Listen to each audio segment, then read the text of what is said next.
Bom dia, gente. Essa aqui é mais uma aula sobre entalpia e nessa aula a gente vai examinar 4 reações específicas que aparecem com muita frequência no estudo da entalpia, que são a reação de formação, a reação de combustão, a reação de neutralização e a entalpia de dissolução de uma substância em água. Vamos começar então pela entalpia de formação. Então, vamos supor que eu deseje formar água. Então, eu reúno no recipiente hidrogênio e oxigênio, que são as duas substâncias simples. Deixar os dois reagindo e vai haver a formação de água. Logo, entalpia de formação é o calor liberado ou absorvido na formação de 1 mol do composto a partir das substâncias simples. O balanceamento deve ser feito a partir do coeficiente 1 para água. Daí você determina os demais coeficientes. Examinando agora um novo exemplo. Qual seria a reação de formação da amônia? A amônia tem fórmula NH3, então ela é formada de nitrogênio e hidrogênio. Logo, para fazer a reação, você deve reunir nitrogênio e hidrogênio para formar 1 mol de amônia, 1 mol de NH3. Então, o coeficiente para a amônia vai ser 1, e o coeficiente para o nitrogênio vai ser meio, e o coeficiente para o hidrogênio vai ser 3 meios. A segunda equação que a gente vai estudar é a equação que representa a reação de combustão. Então, por exemplo, se você deseja fazer a combustão do hidrogênio, você deve pegar o hidrogênio e colocar em contato com o oxigênio. Bem, nessa reação vai haver a formação de água, que é o composto mais estável obtido entre hidrogênio e oxigênio. Note que nessa reação, o coeficiente 1 agora deverá ser colocado para o hidrogênio, já que você vai fazer a combustão do hidrogênio. E a outra substância que deverá estar sempre presente é o oxigênio. Sempre que falar em combustão, você vai usar como reagente o oxigênio. Obviamente, o composto obtido será um óxido do elemento que está sendo queimado, que está sofrendo a combustão. Nesse caso é o óxido de hidrogênio, que a gente conhece com o nome de água. Vamos examinar agora a reação de combustão do carbono. Então você vai colocar 1 mol para o carbono, 1C, mais oxigênio, O2. O produto dessa reação deverá ser um óxido de carbono. Então poderá ser CO2, gás carbônico, que é o composto mais estável. Mas você poderia também obter CO, monóxido de carbono. Bem, quando você obtém CO, essa reação é chamada de combustão incompleta, porque você ainda pode acrescentar mais oxigênio para obter o CO2. Bem, fechando. É o seguinte, o carbono, na hora que queima, ele pode produzir gás carbônico, CO2, na combustão completa. E pode produzir CO na combustão incompleta. Quando não for avisado nada, a combustão é sempre completa. Examinando agora a combustão do etanol. O etanol tem fórmula C2H5OH. Observe que nessa fórmula você vai ter carbono, hidrogênio e oxigênio. No próprio etanol já existe oxigênio. Quando você vai fazer a reação de combustão, você vai colocar mais O2. E aí vai dar, o carbono vai virar gás carbônico e o hidrogênio vai virar água. Então, vamos agora fazer um pequeno exercício que diz o seguinte.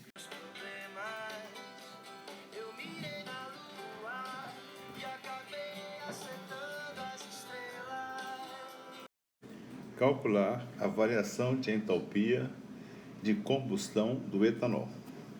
Veja bem que a equação não foi dada, então você deverá saber escrever a equação.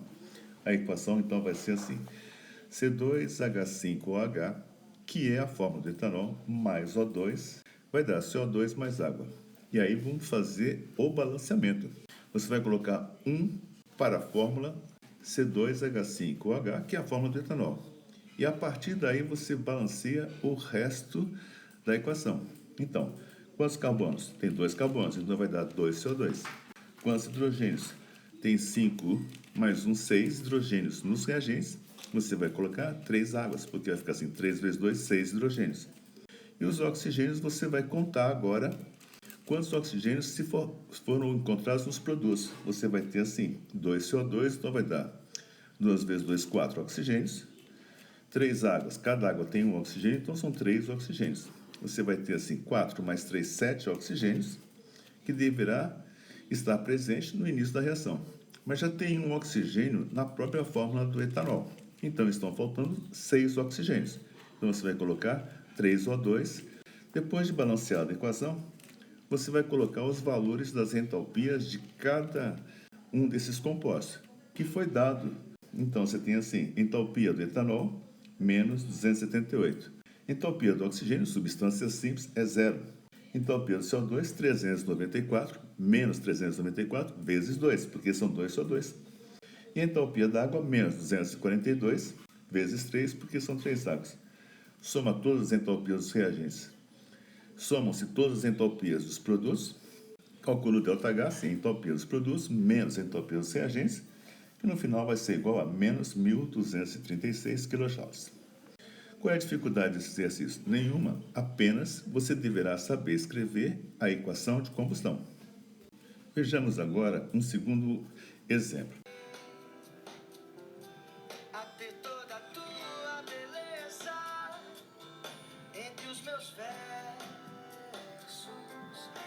Nesse segundo exemplo, as entalpias não foram dadas claramente, mas foi dado um gráfico de entalpias. Então você vai ter o seguinte: carbono, grafite mais O2 são duas substâncias simples, então eles têm entalpia zero.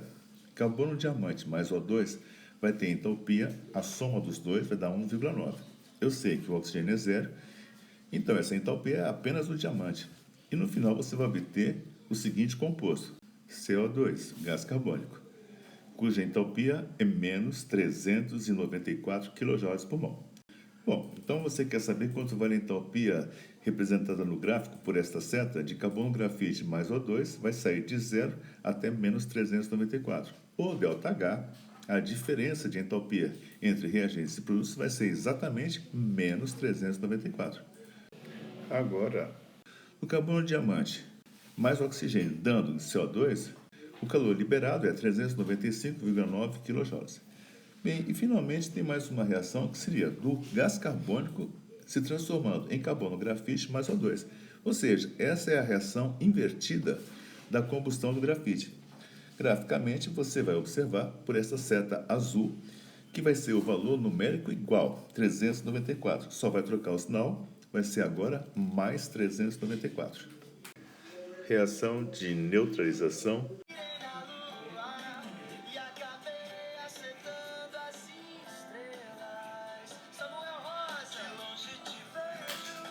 A reação de neutralização é a reação entre um ácido e uma base. Para a gente começar a fazer esse estudo, vamos inicialmente pegar um ácido forte, ou seja, totalmente dissociado, ionizado. Por exemplo, ácido clorídrico. E uma base forte, que é o hidróxido de sódio. Como eles estão totalmente dissociados, os íons H+, já estão separados dos íons Cl-. E, na base, os íons sódio, Na+, já estão separados dos íons OH-. Quando forem reunidos o ácido e a base, o que vai ocorrer vai ser o encontro dos íons H+, com OH- formando água. Os íons Na+, e Cl-, eles são solúveis, o sal NaCl já é solúvel em água, então eles não vão chegar a se juntar, vão permanecer soltos como íons Na+ livres e cloreto livre.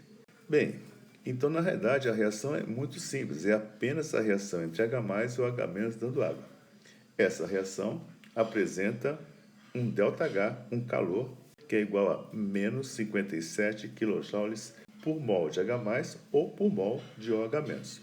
Agora, a gente vai ter uma conclusão interessante, porque todo ácido forte já liberou seu H+, e toda base forte já liberou seu OH- quando se dissolveram em água. Logo, toda reação entre um ácido forte e uma base forte é sempre a mesma reação, entre o H+ e o OH-, que vai ser sempre igual a menos 57 kJ por mol.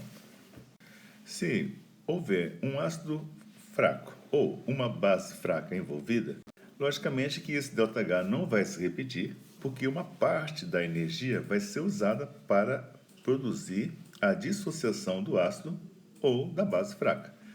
Então, nunca vai ser igual ao menos 57 kJ por mol, que é uma constante para ácidos e bases fortes. Aqui, nessa reação de H+ com OH- também se estabeleceu uma convenção. Se denominou que o H+ aquoso vai ter uma entalpia igual a 0 kJ por mol. Para se determinar a entalpia de formação do grupo OH-, a gente utiliza a reação H+ mais OH- dando água. Embaixo do H+ você coloca 0, porque assim foi estabelecida na convenção. Embaixo do OH-X, embaixo da água, menos 286 kJ por mol. E o ΔH dessa reação, menos 57. Bom, aplica a fórmula do ΔH, entalpia de produtos menos a entalpia dos reagentes, você vai chegar à conclusão que o ΔH de formação do grupo OH- aquoso é igual a menos 229 kJ por mol. Vamos ver agora um segundo exemplo. Enquanto o sol não vem, te admiro até o amanhecer. Deixa eu querer voar. Misturou-se 1 vezes 10 elevado a 2 ml de ácido clorídrico 0,5 molar com 1 vezes 10 a segunda mililitros de NaOH 0,5 molar. Em um calorímetro a pressão constante com capacidade calorífica desprezível. A temperatura inicial das soluções de ácido clorídrico e hidroxódio era a mesma, igual a 22,50 graus Celsius. E a temperatura final da mistura foi de 25,86 graus Celsius. Calcule o calor transferido na reação de neutralização em termos de mol. Foi dada a equação química e mais alguns dados complementares. Então, a densidade e o calor específico de todo o sistema vai ser considerado igual ao da água, ou seja, a densidade vai ser igual a 1 grama por ml para toda a solução. E o calor específico, 4,18 joule por grama por grau Celsius. Agora, na resolução, você deve começar fazendo o seguinte, calculando toda a massa da solução. Massa da solução de HCl. Vamos admitir a densidade igual a 1, que vai ser igual a massa sobre volume. A massa é m e o volume vai ser 10 a segunda. Então, m vai ser igual a 100 gramas. Massa da solução de NaOH. Densidade igual a 1, então é m sobre massa sobre volume, que é igual a m sobre 10 ao quadrado. E a massa também vai ser igual a 100 gramas. Então, agora você tem a massa das duas soluções, da solução de HCl, da solução de NaOH, e a massa total vai ser igual a 200 gramas. Segundo, cálculo da variação de temperatura, ΔT, vai ser igual a 25,86 menos 22,5, que vai ser igual a 3,36 graus. Então, isso, 3,36 graus, foi o quanto aumentou a temperatura do sistema inteiro. Sabendo qual foi o aumento de temperatura, dá para calcular qual foi o calor que essa reação desprendeu e aqueceu o sistema. Você vai calcular assim, Q igual a mc ΔT. A massa total, 200 gramas, o calor específico, 4,18, e o ΔT igual a 3,36. Faz o cálculo, você vai encontrar 2.809 joules. Agora, calculando o número de mols de cada componente. Do ácido clorídrico, é a molaridade vezes volume. Então, vai ser igual a 0,05 mol. Para o NaOH, vai ser a mesma coisa. É 0,5 a concentração molar e 100 ml é o volume, ou seja, 0,1 litro. Faz o cálculo do MV, vai ser igual a 0,05 mol. Fazendo a estequiometria, um HCl reage com NaOH. Bom, 1 mol para 1 mol. E a variação de calor você vai determinar, vai ser X kJ para 1 mol. Agora, na realidade, a reação ocorreu com 0,05 mol de HCl e 0,05 mol de NaOH e o calor liberado foi 2.809 joules. Faz a regra de 3, você vai achar 56,2 kJ. Para completar a aula de hoje, a lição de hoje, vamos falar sobre a entalpia de dissolução. Primeiro, vamos dividir em duas etapas, a dissolução dos compostos moleculares e depois a dissolução dos compostos iônicos. Nos compostos moleculares, nós temos, por exemplo, o ácido sulfúrico.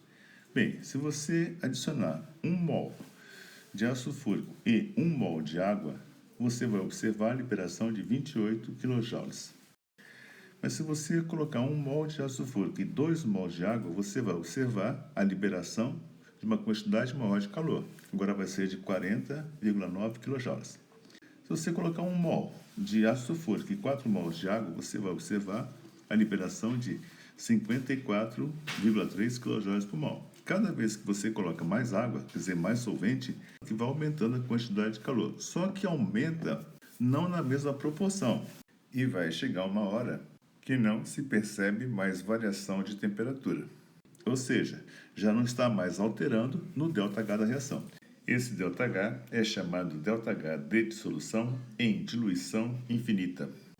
Examinando agora os compostos iônicos, usando o fluoreto de potássio como exemplo.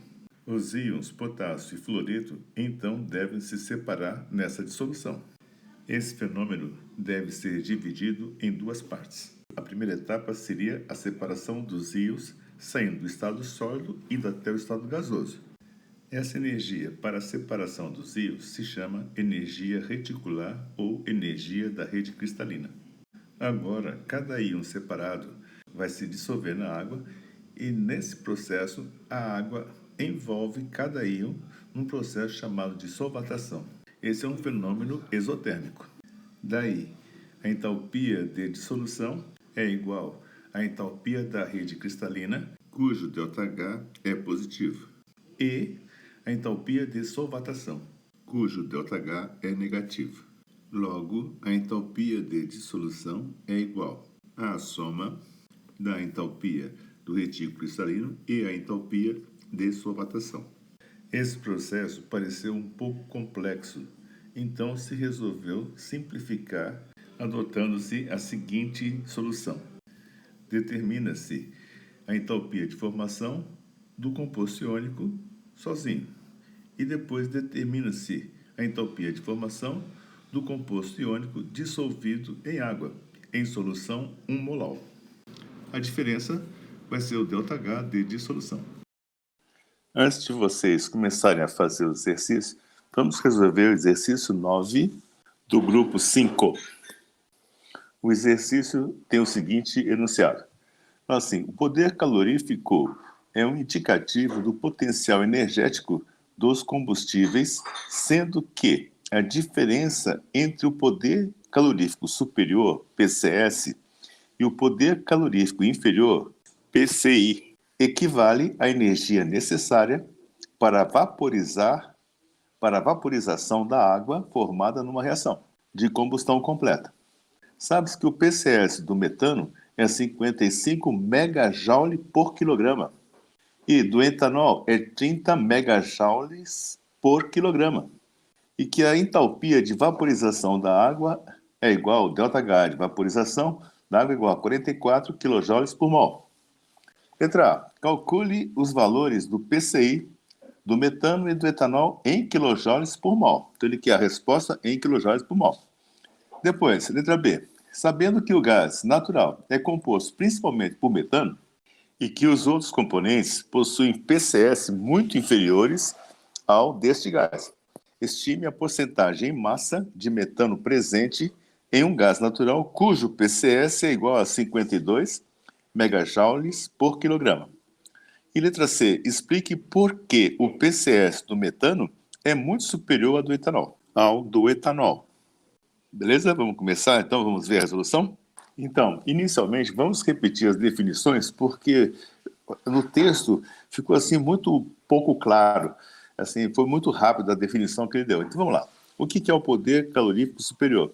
Bem, ele representa o calor liberado pela combustão, tendo toda a água resultante na fase líquida. Então, quanto a água estiver na fase líquida, o calor que você está medindo é o chamado PCS.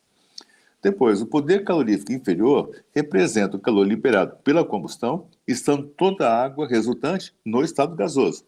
Quer dizer que a única diferença é que a água está no estado líquido e o outro, a água está no estado gasoso. Bem, já pelas definições, já dá para concluir que a diferença entre o PCS e o PCI está associada à energia gasta na vaporização da água, porque quando a água vai passar para o estado gasoso, logicamente que ela vai absorver energia. Beleza? Então, vejamos como é que a gente vai fazer. Primeiro, vamos fazer a combustão do metano. Vai ficar assim, metano mais O2 vai dar CO2 mais água. Balancei a equação, vai dar 1, 2, 1, 2. Muito bem. E o PCS é 55 megajoules por quilograma. Bom, mas o mega quer dizer 10 a sexta. Então, se você colocar assim, 55 vezes 10 a terceira kilojoule por quilograma, beleza. Aí você vai ter, então, o seguinte, 55, 10 vezes 10 a terceira joule por grama. Ou você pode dizer que é 55 kilojoule por grama. Tá bom? Essa é a quantidade de calor que é liberado nessa reação, por grama de metano. Bom, vamos lá. Agora, vamos fazer o primeiro cálculo. Qual é a massa molar do metano? Massa molar do metano. Carbono pesa 12, hidrogênio pesa 1 vezes 4, 12 mais 4, 16. 16 gramas por mol é a massa molar do metano. Depois, quanto equivale a energia de combustão de 1 mol de metano? 1 mol equivale a 16 gramas. Aí você vai fazer uma regra de 3, vai fazer assim, 55 vezes 10 a terceira joules é o calor liberado por 1 grama de metano.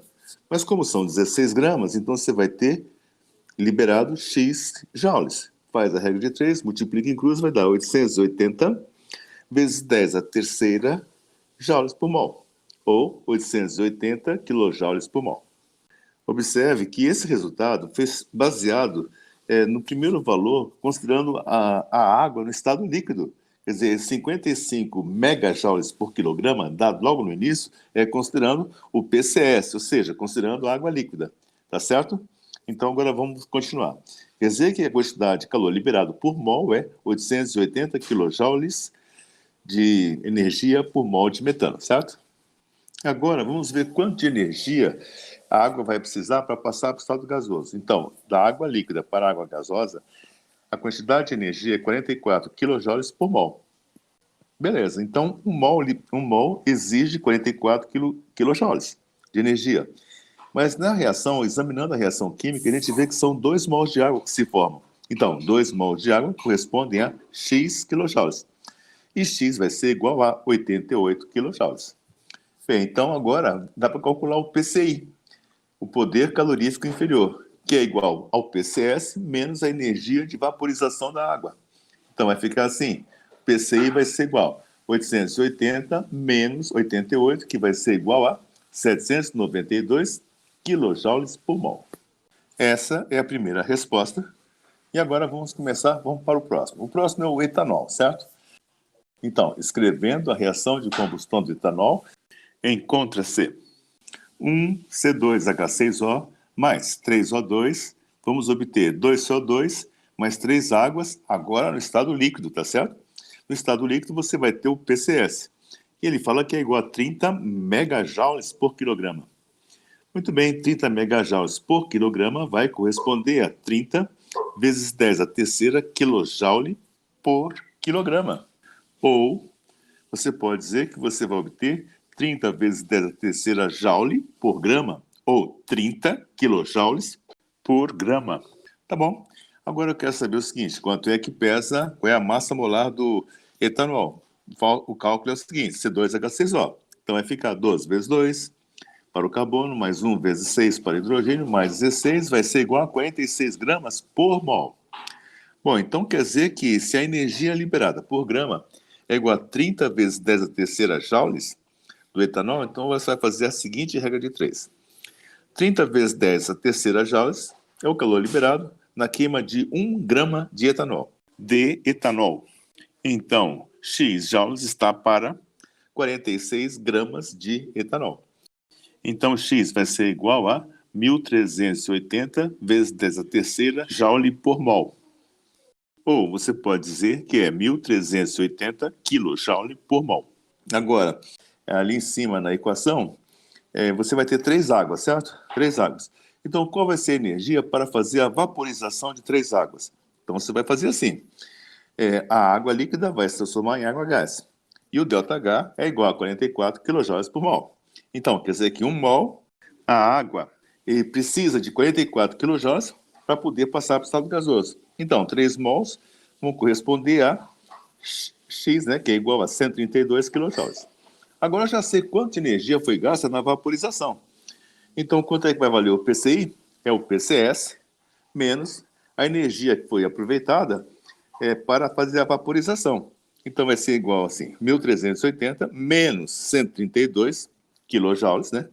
Isso vai ser igual a 1.248 quilojoules por mol. Pronto, essas são as duas respostas.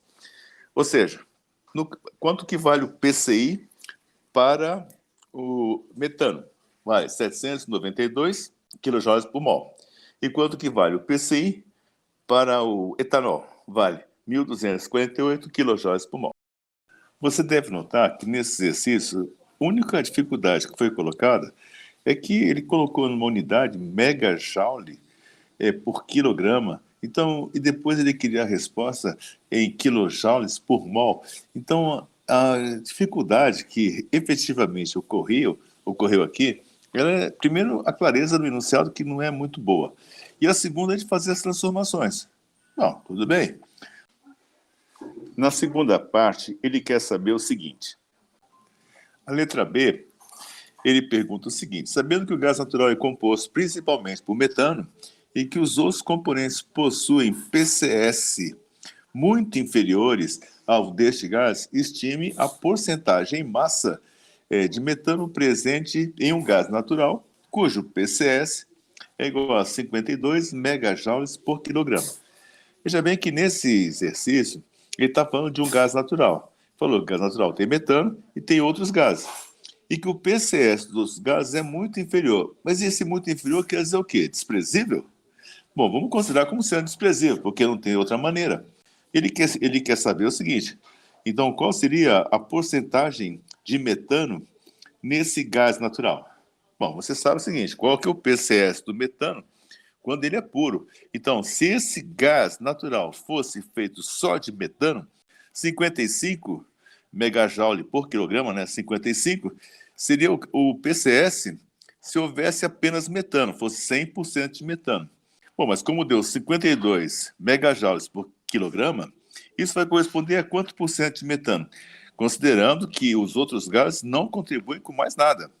Beleza, então faz a regra de 3, você vai achar 52 vezes 100 sobre 55, vai ser igual a 94,5%. Então, considerando que apenas o metano apresenta o PCS, um poder calorífico, dentro desse gás natural, então esse gás natural apresenta 94,5% de metano. Tá bom?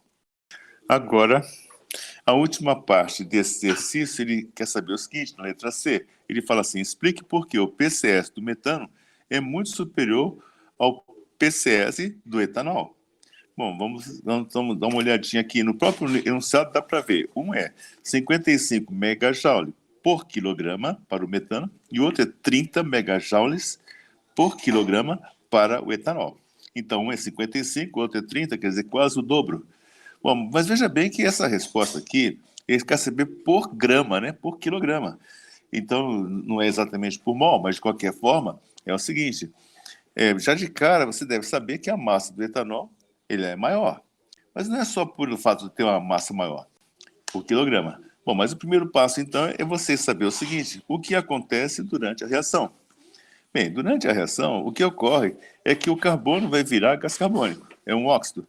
O hidrogênio vai virar H2O, é um óxido também.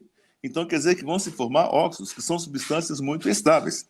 Então, toda vez que se forma água, que é um óxido muito estável, toda vez que se forma gás carbônico, que é um óxido muito estável, todo o excesso de calor é jogado para fora.